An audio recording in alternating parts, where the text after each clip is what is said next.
imagine more stories that soar, business, life, and so much more. Laughs, lessons, and local delight. It's the podcast that feels just right. It's the Imagine More podcast.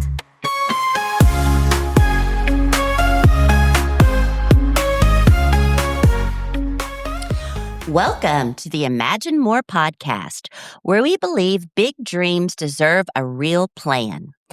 Each week, we sit down with visionaries, creators, and change makers who are turning ideas into action. This isn't about overnight success stories. It's about real people, real journeys, and the real magic that happens when you imagine just a little bit more. I'm your host, Rose Young, and today's guest is an author who lived a life full of stories and then decided to write them down for the rest of us to enjoy. If this is your first time with us, welcome. I am so glad you're here.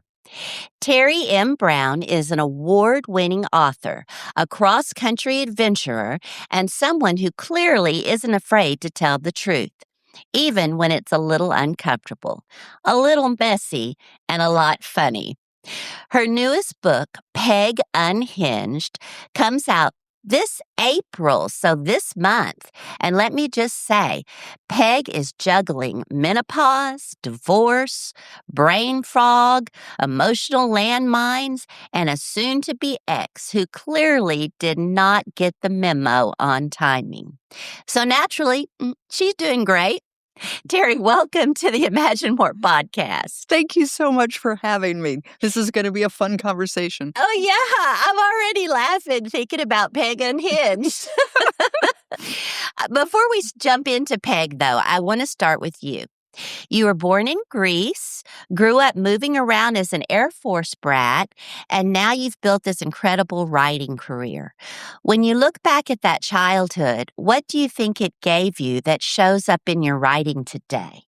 I think it just gave me stories. It allowed me to see life and to experience people. And even from a little girl, I had a story because people would say, "Oh, where are you born?" And I could say Athens, Greece. Yeah, right? Really, that's true. And that's true. That made me special. Now, it didn't, but it did in my mind. Yeah. Because all of my friends were not born in Athens, Greece. That's they were all born true. in, a little town of North Canton, Ohio, or whatever it was. And so I think that idea that there was something like special, almost like magical about the fact. And that I've always been a storyteller. I think I got that from my dad, but I just have this need to tell stories, and I've always had imaginary characters that live in my head and tell me things. And so, I think that was just part of it, that idea that I was different and special. Nice. Well, my youngest child, she always says, I was born on a blueberry farm. Yeah. So she wasn't, she was born in a hospital in Springdale, Arkansas, but at the time we had a blueberry farm. So right. And, it's funny how things like that set you apart somehow among your peers. And it just, I don't know why, but it's like, wow, it makes me so special. And somewhere along the way, Moore County became part of your story. How did you land here? And what does this community mean to you now? So when I landed here, I was 15 years old. And I was in the middle of my freshman year in high school, and we moved from Ohio, and I hated my parents. Gosh. I could not imagine why they had done this to me. Yes. In 1979, when I moved here, Moore County had one stoplight, and that was that was at US 1 and 15501, and it had one movie theater that had two screens, and sometimes both screens played the same show. Oh, gosh, you're kidding. No, and I had come from a community that was big enough to have a bus system, and I would jump on the bus with my girlfriends and go to the mall. And we moved here. Gosh, we don't even have a mall. No, we still don't have a mall. I know. And I was mortified, and I was sure that I wanted to go back home. And my parents told my brother and I that if we didn't like it here, after a year, they would take us home. Really? So I had every intention of hating it for a year so I could go back to where I belonged. Right. And somewhere in there, I made a few friends. Uh-huh. And as soon as I made friends, I was fine and I was happy and life was good. And I've lived in North Carolina ever since. Have you really? Yes, I have. And so I've been in North Carolina since 79. I lived in Moore County for a good chunk of that. In and out. I went to Greensboro for a while where I went to college and I had my first 3 children, but then I moved back here. Uh-huh. I ended up in Sanford for a little while just because I was divorced. I needed something a little less expensive and I could afford. Yeah, I could afford Sanford. Like Peg. Yes. And I currently live at the beach. Really? Yes. Do you live in a duplex? No, I don't. And I don't actually live on the beach. Okay. I live by the beach. Okay. What beach? What area? So I live in Calabash. Okay. And so the closest beach is Sunset Beach. Oh, nice. So we love it up there. So do I. I absolutely love where I live. But my mom still lives here. And my daughter lives here. And my brother lives here. And I'm back here all the time because I have family here and grandchildren here. And so this is... And it's only like a 2.5 hour, 2 hour jaunt. It's a little over 2 hours, and it kind of just depends on, did you get stuck in traffic between Laurinburg and here? Okay. Yeah. Exactly. Well, you didn't start out writing novels. No. You were helping businesses tell their stories. At what point did something shift and you thought to yourself, I have my own stories to tell? Well, I started with small businesses because I was a stay-at-home mom, and we needed another income. But I wanted to be home. And the internet in 2000 was a relatively new invention. And there were all of these small businesses who were putting their websites out for the first time and not doing a good job of it in terms of what they were writing about themselves. Right. And so I started approaching them and saying, let me help you rewrite this. And then I started writing like small pamphlets and things that they were passing out to their customers and those kinds of things. And so it just kind of grew. Yeah. And it was wonderful. And it really helped because I could still stay at home. I did this around my children's schedules and whatnot. And so it really worked out well for me. I wanted to start writing, but I was in my second marriage and it was not a good one. And it was emotionally abusive. And I couldn't write fiction because what if I put it out there and people hated it? Yeah, that's you know what I'm saying? Scary. Because it's very scary. Because that's your soul. Right. When I write nonfiction for businesses, that's just words. Right. Okay. When I write a character, oh my goodness, I never thought of it like that. That's my heart. Right. And so then you think, well, I can't put that out there because if someone doesn't like it, then what? Yeah. Right.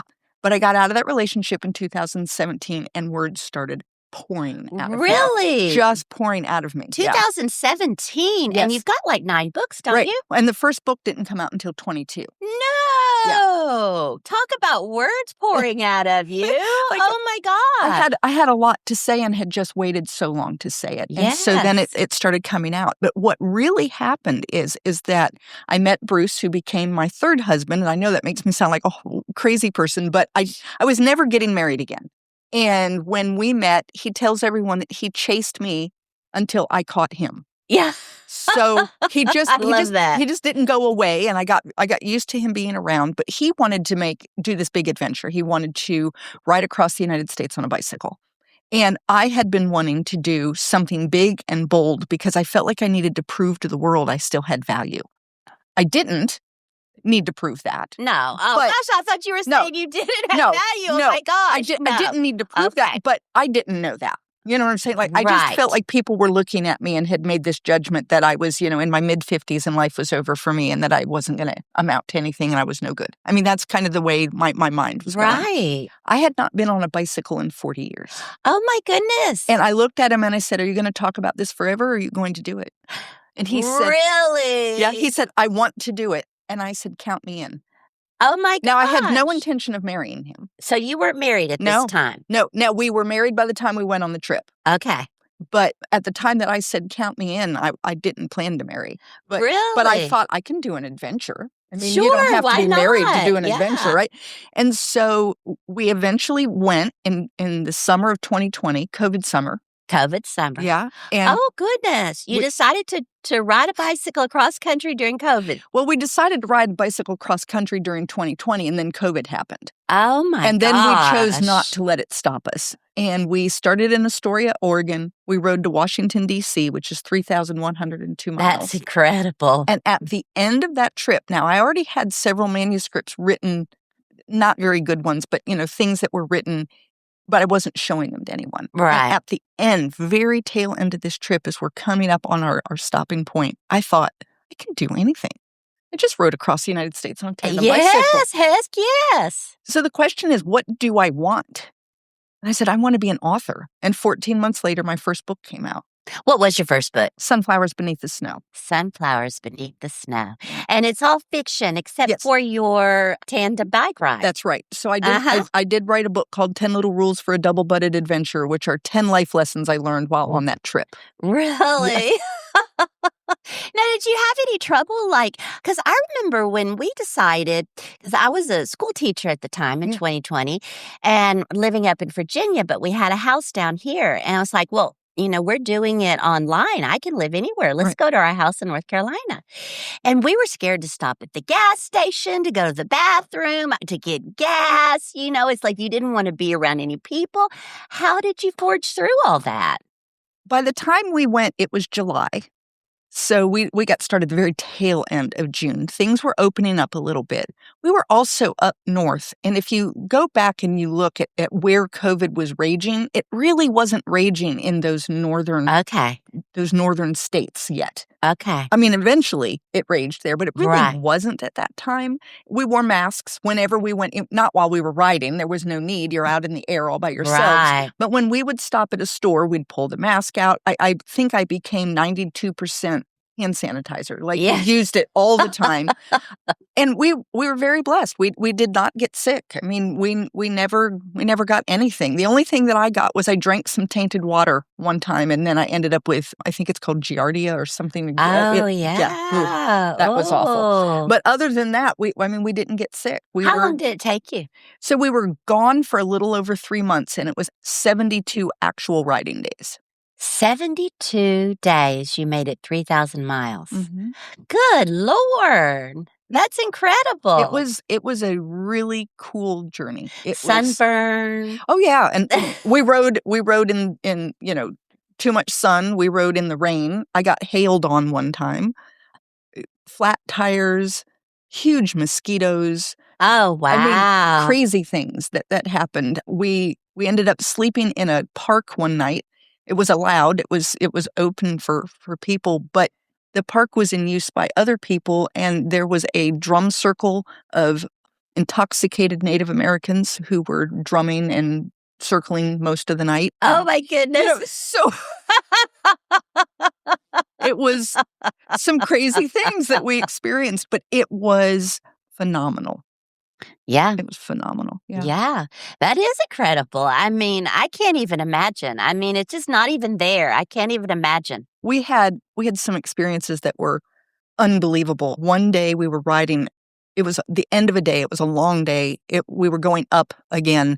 And I was looking down and just watching my feet, and kind of had gotten into this rhythm of, push, push, push, push, and I was just trying to get through. We had 5 or 6 miles left, and it was just let's just get this day done. And all of a sudden, Bruce says, "Teri, look."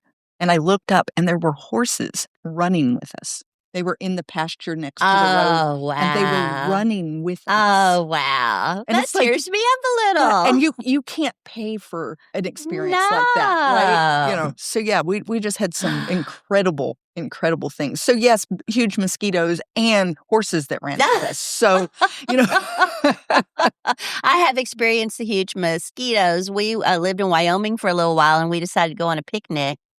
And we pulled up, we got our dogs, we pulled up into the field in the truck.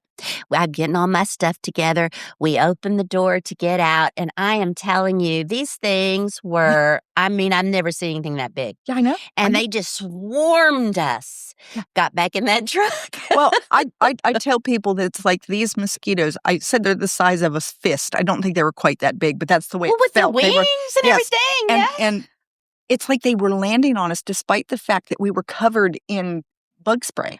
So I feel like they ate They that didn't for care. breakfast. Yeah. You know, Oh my gosh. that was Yeah, it's crazy. horrible. All right, let's talk about Peg. Oh. I started reading it once I met you. I started reading your book, and I'm excited to hear you talk about it. So she walks into the story already having lived a full life, career, family, responsibilities, and then everything starts to shift. Where did Peg come from for you? So when I was a little girl, the pre-adolescent girl, I read Are You There, God? It's Me, Margaret, Yes. at least 1,000,000 times. Me too. So I had my own copy, and it was falling apart. Did you dog ear then? I probably did. I don't anymore, just so everyone knows. I do not. But I had read that book over and over and over. And my friends and I did all of the, I must increase my bust exercises. Yeah. And, I forgot about that. And we could not wait for this thing called, being an adult woman. Like, we just couldn't wait. I was probably the first girl to think afterward, why were we excited about this? Let's be done with that. But that was just the book of my childhood. It was just something that meant a lot to me. Well, it became a movie a few years back. And in that period, there was a lot of, talk about it and everything. And I think I saw an interview and I thought, I wonder whatever happened to Margaret. Yeah. And my thought is by now she goes by Peg and she's going through menopause. Yeah. And it was like, oh my gosh, that's a book. There it is. That's a book. So it is not Judy Blume's Margaret. This is not her, but it is a Margaret. Yes. Who probably read Judy Blume's book as a child and who is saying to herself, what is this thing called menopause? Right? I feel for her. When you first started writing her, did you know right away who she was, or did she reveal herself to you? She reveals herself, at least I do. I know something about them. Like they're there in my head. I knew that she was going to be funny. I knew that this was going to be kind of my humor, which is a little bit sarcastic, a little bit tongue-in-cheek, a little bit eye-rolling. Like I felt like that's who she needed to be. But as we went on, right, I got to know her so much better. And the hardest thing, though, was keeping her humor the whole way through without making her slapstick, because she's not slapstick. She's real. She's a woman who's dealing with stuff. And how does she do that? And how do you make it funny even when something not so funny is happening? Right. And so it was harder than I thought it was going to be. Oh gosh, well, I can tell you so far, I have laughed out loud several times. I've yelled at her. Yes. She's doing the wrong thing.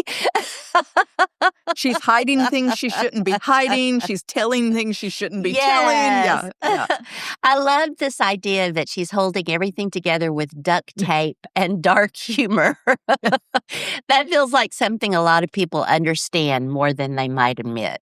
Absolutely. And I think any woman who has experienced any of even the pre-menopausal stuff where all of a sudden you get a hot flash out of nowhere, or you have the brain fog and you've set your phone down and now you've looked everywhere and you have no idea where it is and you find it in your refrigerator, that you understand Peg. Right. So even if you're angry at her in the moment, you understand her. You say, okay, come on, Peg. I know you can do this. Right. And you want her to be okay, because if not, then you're not going to be okay. And you know that. So you keep saying, come on, Peg, you've got this.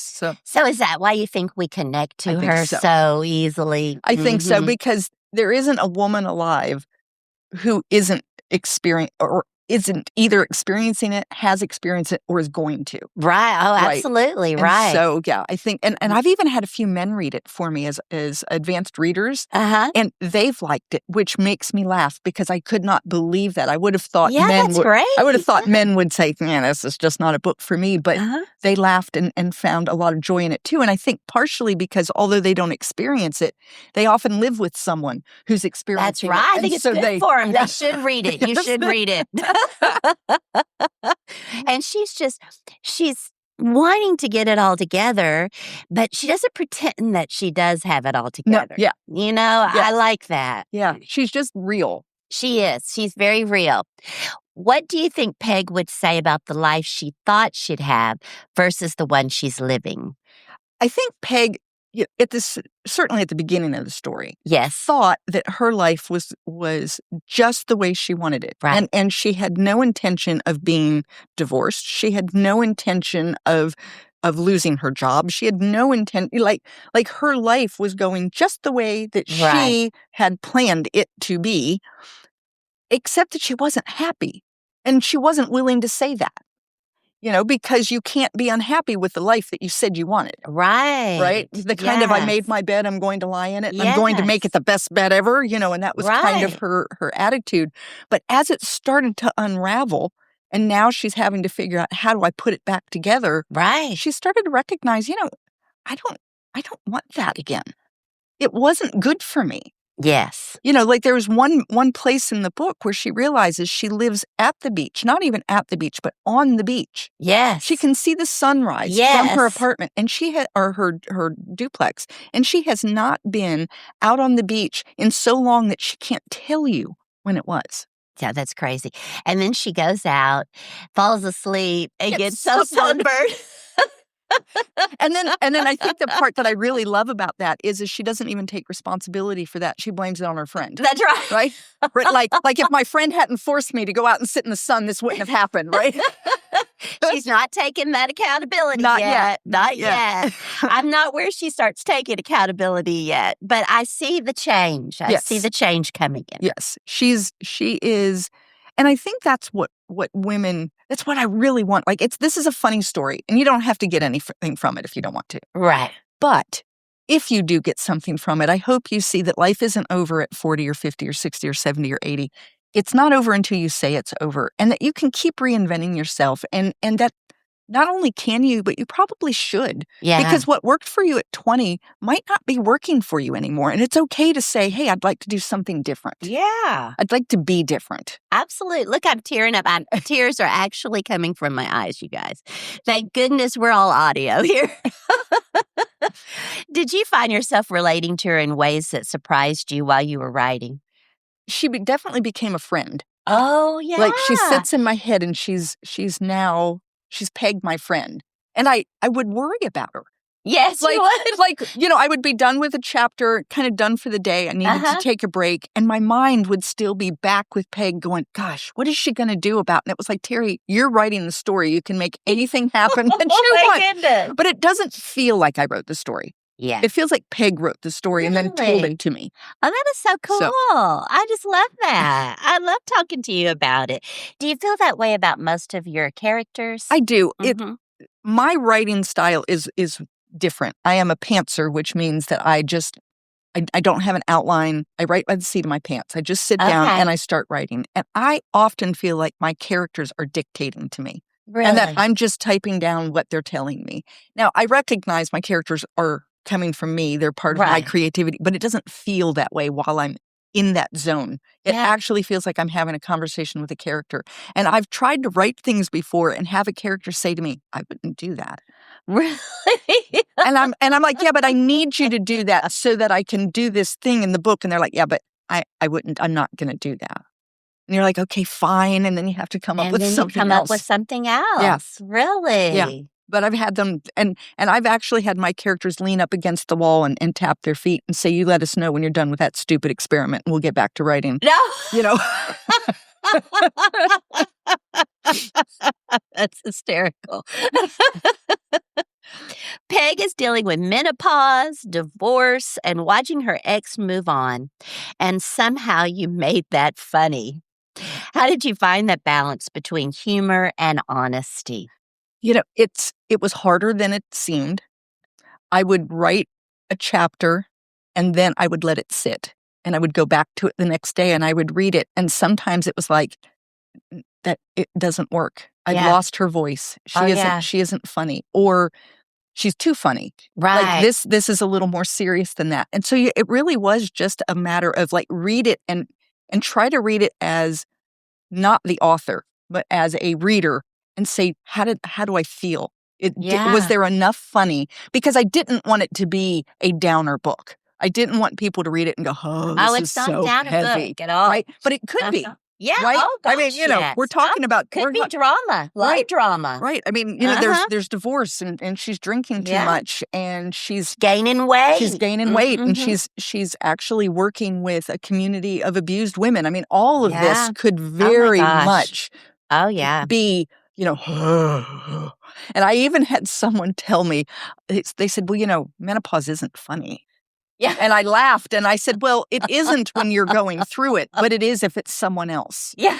And I think that's kind of the tact that I took was we can laugh at other people. Right. And so we can then when it happens to us, we can remember. Well, and I think when it happens to us, we can feel not so alone in it. Yeah. Like I am not the only person who's put my phone in the refrigerator. Yeah. Like, isn't that's wonderful to know? I haven't done that yet, but I hate to admit it, but I have. Oh, you have?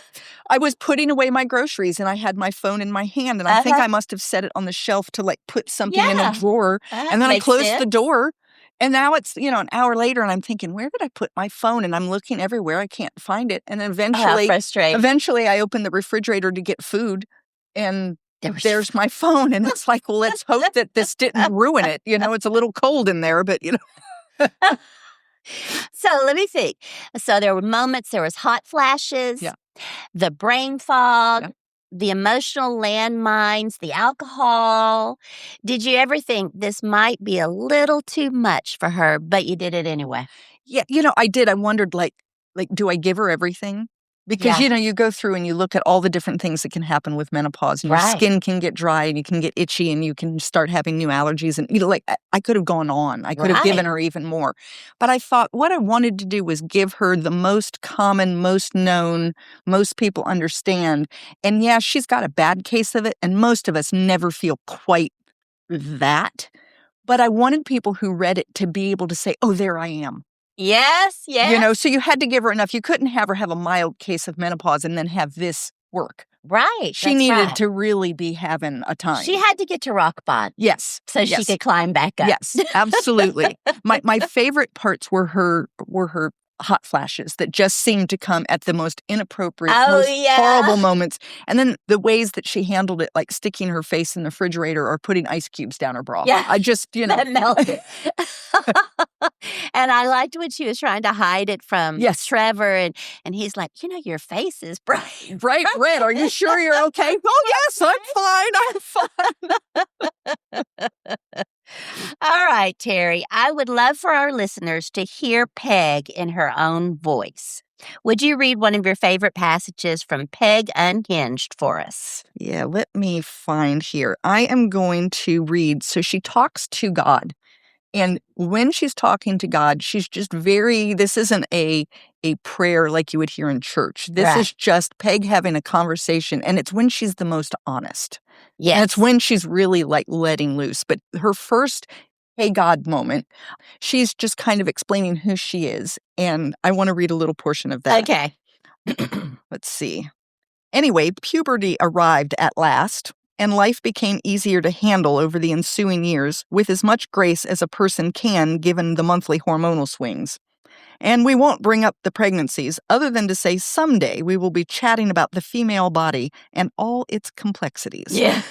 Why you chose to create one sex that, once through puberty, remains static for the next half century, while creating another that changes faster than most people change underwear.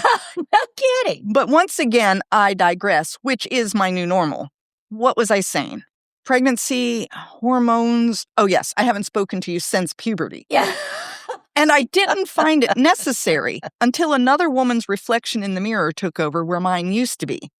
When the bingo wing forearms, the chin hair that needs more razor time than the pit hair, and the boobs who now live south of the vagina. You are okay with the word vagina? Would lady bits be better? It's your choice. Back to the point. When these are the best parts about this thing called menopause, it's time to chat. Yeah. So, God, I've got a few questions, and I'm afraid this isn't going to be a picnic. Yeah. That was one of the times I laughed, went out loud when the boobs went past the vagina. That came to me because my grandmother in her 70s ended up with breast cancer, and she discovered a lump. She went to her just regular doctor. Her regular gynecologist. Right. And said to him, I think I found this lump. And he said, yes, you know what? We need to get you to someone who specializes. And then he said to her, I work south of the belly button. And she said, well, that's where it is. Yeah.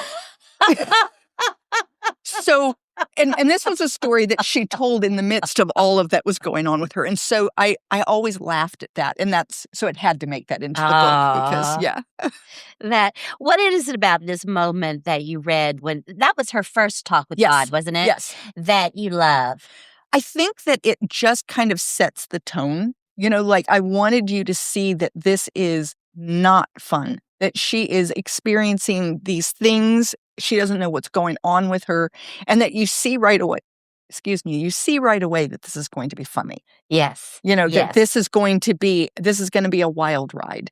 And I also really feel like it kind of explains the way most women feel about this thing called menopause. It's like, what is going on with this body of mine? I used to be able to eat anything, and now I gain weight walking through the grocery store. Right. I saw food, and now I'm 7 pounds heavier. Like, what happened? And so I think right away, women go, oh, I can understand this. Yes, this makes sense it's to true. me. So. If it's true. Okay, let's see. We've talked about Peg, and we've talked about your bike ride. So let's talk about your genres that you write. I was amazed. Historical fiction, inspirational, and now something that feels very bold and very real, fiction. What gave you that confidence to write Peg Unhinged, and how do you write from here to there and all over the place like you do? Well, a lot of people tell me that I'm probably ruining my writing career because I'm not sticking to a genre. Oh, really? But I don't think that is true in today's world. It used to be when you had to get a Big 5 publisher that once you wrote a historical fiction, you were considered a historical fiction author and you weren't allowed to write anything else until you became so famous that then you could experiment. Write whatever. Right. In today's world, you don't quite have that because you can self-publish. I can put anything out that I want. But what I really tell people is I'm not a historical fiction author or a women's fiction author. I love characters. Right. I do character-driven fiction. Okay. And I tell everyone my whole goal in everything I do is to introduce readers to characters they'd love to invite to lunch. Okay. And nice. So whether I'm writing the character or whether I am interviewing another author or I'm trying to show readers, here's some great characters that you should get to know. Yeah. And so Peg was just another great character. And her character came to me and could not be historical. Can you imagine trying to put Peg in a historical setting? It wouldn't have worked. Because, let's even just go back 100 years. 100 years ago, a lot of women weren't living to menopause. Oh, wow. Right? Oh, 100 years ago, even if they did, they weren't talking about it. It's not like women were standing around talking about their hot. We're just now talking about it. We're barely talking about it. That's true. Right? Like I mean, you can still go to the doctor and have the doctor pat you on the head and say, well, it's just age. And it's like, no, there's something wrong. Exactly. Like if a man were feeling this way, you'd fix him. So let's do something about this. Yeah. So I think that, knowing that she had to be now. Yes. And she was a character that would not leave my head. So she had to be written. And so for me, it's not about the time period or even the where.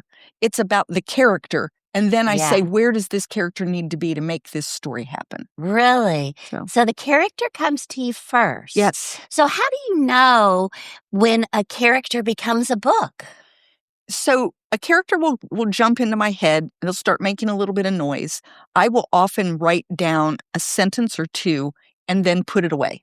Okay, so now I have that idea down. But if the character keeps coming back and keeps coming back, like I'm doing something else and there's that character again, and I'm out taking a walk and there's that character again, then I start to realize, I think this is the story. This is the next thing that I'm going to write. Unfortunately, sometimes, like with Peg, they start knocking before I'm ready. Okay. And it's like, okay, Peg, I get it. You're next, but you've got to be quiet because I'm finishing this last book and I can't do 2 at once. Right. Oh my gosh. So you finished what was your last book? So it was Daughters of Green Mountain Gap. Daughters of Green Mountain Gap. And then while you were finishing that, Peg was screaming. Yeah. Peg kept saying, kidding. hello, hello, it's my turn. And it was like, Peg, I need you to have a little bit of patience. She doesn't have patience. No, she doesn't. Yeah. I needed her. It was like, I need you to hush now. Go have a glass of wine. Leave me alone. Let me finish what I'm doing because I absolutely cannot write 2 books at the same time. I don't see how Now, you some could. women, some people do. Oh, I know that's insane. authors that have 2 and 3 projects going at the same time. How in the world? I am not that person. Yeah. And I think partially because I write by the seat of my pants that, maybe if you have an outline and you know where you're going, you might. I see. But yeah. I'm not that. No. And so, no, it's like, hush, Peg, hush. I promise you I'll get to you. And then poor Peg, in the midst of all of this, my husband ended up getting ill. He got glioblastoma, which is an incurable brain cancer, and he passed away a year ago. Oh. And I was writing Peg in the midst of all of that. Oh, and it was wow. really hard because she was insistent and I didn't have time. So I would sit and I would write a little bit and then not write. And then once he passed away, I didn't write for months. Really? And she just sat there. And was she calm during that During time? that period of time, I don't think, if she was speaking to me, I wasn't listening.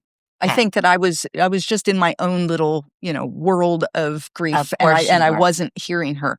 But I went to a writer's retreat last August in New York, far away from home, and I wasn't even sure that I should go because I had not been able to write anything. It had been 8 months, I hadn't written a thing, and I thought, I'm probably wasting my time. Right. But as soon as I got there, Peg said, okay, are you ready now? Really? And I finished the first draft of the book while in New York and then was able to come here to Weymouth, where I do writers' retreats. And I came here in October and I did all of the editing and got it ready to go out. So tell us a little bit about the writers' retreat at Weymouth. Weymouth Writers in Residence is the best.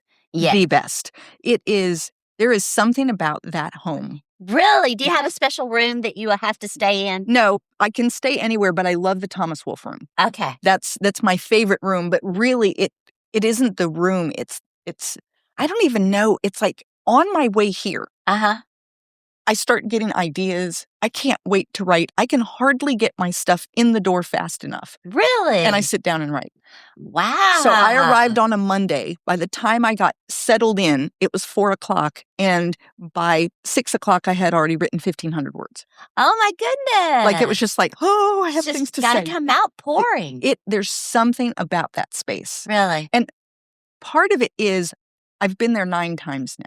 And so I think my mind is like, it knows, oh, good, we're going someplace to write. And so all the characters start talking and chatting and screaming about which one's going to get to be written first. And, tell me, it's like, okay, I've got it. So. Do you ever speak? Are any of your characters you? They're all me. They're all you. But not me, if that makes. So there's some of me in all of my characters. Okay. Some of me the way I used to be, sometimes some of me the way I wish I was. Yeah. There's a character in Sunflowers Beneath the Snow. She's young and she's adventurous and she travels from Ukraine to America at the age of 19. And I wish that had been me. Yeah. I wish that I was so timid when I was that age. And there's no way I would have gone across the world into a country where I didn't speak the language. Like there's just no way I would have done it. I wish that I had. Yeah. And so sometimes it's that. Okay. So I'm in all of them. I am in Peg, not entirely, but I am there. My daughter's currently reading the book and she called me last night and she said, I see a little bit of you in Peg. Yeah. And I laughed. And she said, but just so you feel better, I also see a little of you in Beth. And Beth is a very calm character. I don't know if you've gotten to her yet, but she's a much calmer character who becomes a friend of Peg's. And so when she said that, I thought, well, good. So she sees me in both, and that makes me feel a little better. Do your children read all your books? I don't know that. So I have 4 children, and then I have 3 stepchildren. So I huge family. I know my stepdaughters all read the books, and I think 2 of my 4 children read them, and I'm not sure about the other two. Yeah. I think they're all excited that I'm an author, but I don't really write. Two of my kids are really into fantasy. And I just don't write that. And I don't think that my books are the kinds of things that make them go, oh, I can't wait to read it. So Yeah. Do you have a favorite out of your 9 books? no, that's like saying, do you have a favorite child? Oh, yeah. Okay. So they all mean something to me for different reasons. Sunflowers Beneath the Snow was my first. Yes. There's just something about I love the the first. title. I'm going to have to go read that now. Well, first I have to finish Peg. Okay. But, when it's your first, there's something about that. Yeah. The second one has a lot. It's kind of loosely based on my grandfather and my father. Okay. So there's a lot of family. I don't know. It's like kind of a feel good for me kind of book. Right. Daughters of Green Mountain Gap is doing really well. It just won the North Carolina Humanities. Oh, congratulations. Yeah, so in 2026, it's one of the 5 books that they picked for the NC Reads. And so because of that, I'm thrilled for that book. Right. Then I've got my 10 Little Rules for a Double-Butted Adventure. Well, this was the trip of a lifetime. Right. And with Bruce having now passed, having it's this your book. big memory. Yes. And so, so how do you pick? No. And now Peg I see. Unhinged, I absolutely love her because she's been Yes. in my head for a long time, and I finally got her out on the page. So I can't really say I have a favorite. I can Yeah. say that Daughters of Green Mountain Gap is currently my best-selling of my books. Okay. Why do you think that is? I think because NC Reads picked it. I do. Oh, I think that it all of a sudden I went from being a small, rather unknown, is she really an author to, oh, you mean North Carolina Humanities picked her book? What an honor, though. That's a wonderful honor. Now we'll read. And so I've had more libraries reach out to me and to Really? come speak and those kinds of things. And so I think it kind of just gave me a little bit of, that extra cherry on the top. She's not just an author, but she's an author that North Carolina Humanities picked. That's right. That's right. Yeah. Kind of like you're born in Greece. That gave you that yes, little it just gave me the little different. So, So, sometimes that's all it takes is just that little extra thing. And then as an author, you have to, capitalize on that. Right. You have to be willing to go places and speak and do those kinds of things. And Well, you're a great speaker. Do you force that on yourself, or does that come naturally? So I forced it on myself 4 years ago, and now it comes naturally. Okay. And I hated speaking. It terrified me. Really? I would get almost physically ill. Oh, my goodness. And now it's like, oh, you mean I need to speak in 10 minutes? Sure, let's go. It doesn't bother me at all now. Oh, In fact, wow. I actually get a little bit of a charge out of it. Oh, When I'm standing in front of the audience, I love to make people laugh. And so I like to say something pretty early on to get people to laugh. And as soon as I have the crowd that has, let out a chuckle, I'm fine from that point on. Oh, yeah. And they probably relax, too. I think so. Mhm. There's something about laughter that really gets people to, I don't know, feel close to one another. That's And true. I also tell personal stories, and people like that too. Yeah. Because I'm just real honest. And I think that's the thing that comes out when I'm speaking is I'm just honest. I'll tell people all the time, does this look like a body that could ride across the United States on a bicycle? And everyone laughs because I do not have a body that looks like I'm a cyclist. And yet I made it. And what about when you finished? Had your body changed? A little bit. But what's unfortunate is, there's that thing called menopause. And despite riding 40 miles a day, I actually gained 7 pounds, and no, it was not muscle. Really? Yeah. Menopause. Gotta love it. So unfair. It's so unfair. My husband lost 15 pounds, and I gained course he 7 of did. it. Yeah. Of course he did. He probably got muscle definition. Yeah. Yeah. All right. So I like to have a quick fire round. Super. Where I throw things out at you and you got to answer. Okay. So short answers, whatever comes to your mind first. Now, you mentioned before, and this isn't what I planned on asking you, but you mentioned it. You said that you would sit down. You want someone to say, I would like to sit down with that character and have lunch. Not in your books, in another book. What character would you like to sit down and have lunch with? So there is the book, A Gentleman in Moscow. Uh-huh. And I've seen that on, I guess, Netflix, I think. Okay, I would love to sit down with him. Because Really? he has He has such a way with words. I would enjoy just listening to him talk. Really? Yeah. Okay. All right. So, best place you ever lived as an Air Force brat? It would have to be Athens, though I don't really remember it. Okay. But I've been back. Have you? Yes, I went Okay. back with my mom, and that was a that's cool place. special. Yes. Yeah. Okay. Worst place? I don't think there was one.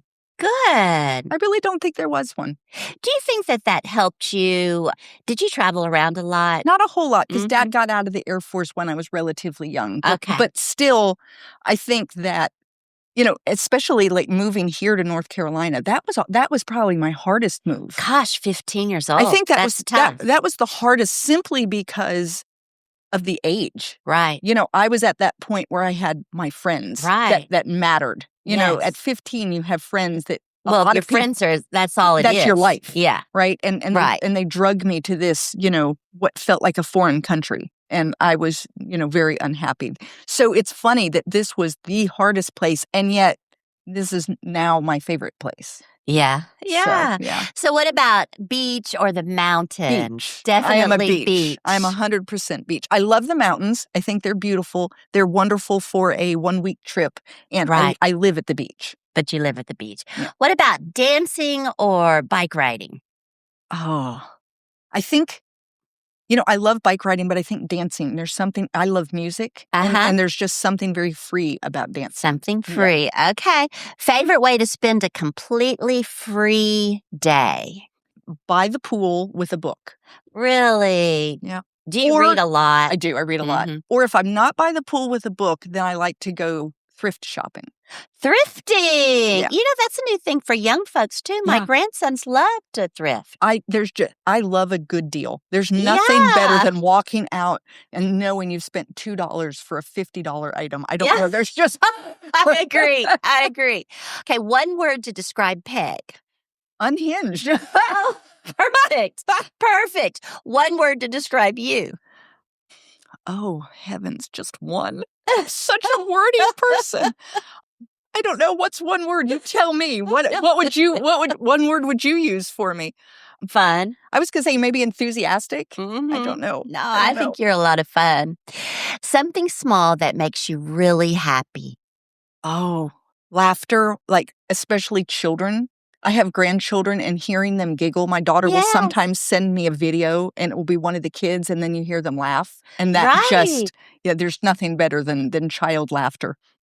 A book you haven't written yet that you want to write?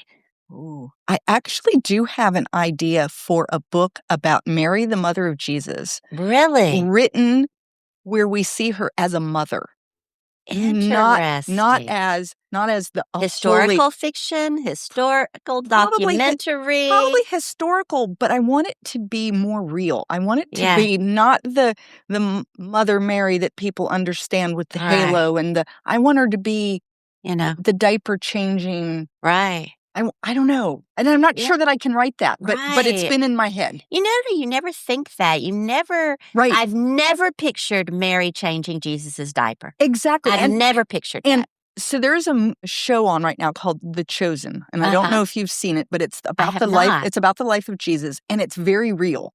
Okay. And you see him, yes, as Jesus Christ. It's not in any way sacrilegious, but you also see him as a man. Right. As someone who loves his mother, as someone who loves the disciples that he's with, loves not in a godly love, but in a human care kind of thing. And you see him cry, and you see, and it touched me in such a way that I thought I would love to see Mary portrayed that way. Yeah.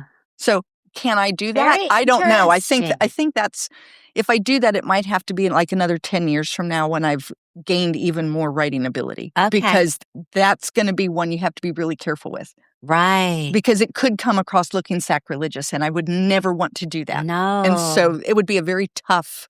And it's so emotional for people. Yes. Mm-hmm. Yes. So. Wow. Do you take writers' classes and do things like that, or sometimes I just writing improves? Writing improves it. Reading improves it. Now when I read, unfortunately, I don't just read for pleasure. I'm reading for pleasure, and then the next thing I know, I'm going, how did they do that? How did they make that? Boy, that's a really good sentence. Oh, yeah. how did they get me to care about that character so much? Let me go back and check this out. So, If Peg had a life motto, what would it be? hang on. Hang on. By your fingernails, by hang your on. fingertips. So, okay, well, then is there a book, is there a character that's banging on your head right now that like Peg did? So, yeah, I'm writing a story right now, and I'm starting it over at Weymouth right now. And it is a story about a woman she's younger, she's mid-20s, she's adopted, and she knows that she has Inca heritage, and she's become very obsessed with that and does her whole schooling around this. She becomes an anthropologist, and it's a dual timeline. And so I also have an Inca woman who creates something that's called a quipu, which is like macrame knots. And they used to think that these quipu only told number stories, like how many births they had this year. Right. They have found that they believe that they tell actual stories, Really? narrative stories. So I have this Inca woman telling a narrative story, and the anthropologist now gets hold of this quipu, and then I think I'm going to have them be related. I'm already fascinated. So I don't really know where it's going. Yeah. But that's kind of the thing so cool. That's what I'm writing. Oh, I love that idea. Okay, so Teri, one of my things that I do for all of my guests is I write you a jingle.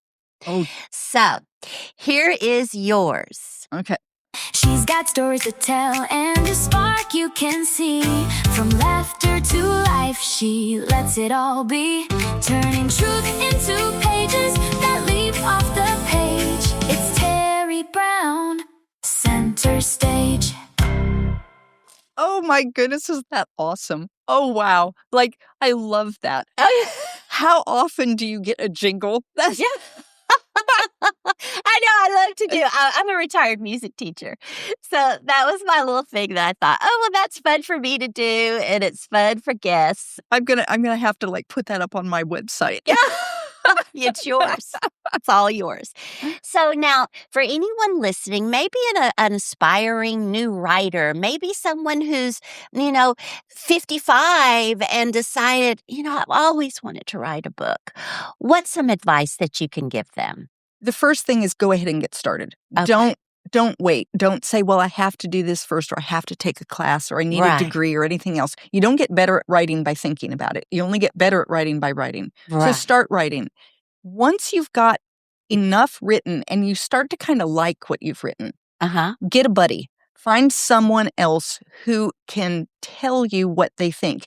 What you want is someone who is both kind and honest. Okay. So you don't want someone who just says, that's crap, because that isn't helpful. Nah. But you don't want someone who just says, oh, that's the best thing I've ever, because that's also not helpful. Right. So you need someone who can read it and tell you, hey, this really is working. This piece I got lost and I'm having trouble, or I need more of this character. It doesn't make sense. And listen to what they have to say and then go back and start making changes. Okay. And the only way to get better at writing is to write. You don't get better at writing by taking a class. You don't get better at writing by reading a book. You get better at writing by writing, just like you don't get better at playing tennis by reading a book about it. That's right. That's right. Very good advice.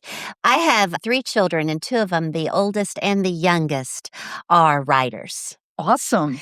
So they just write. And they have like Two Crows Press.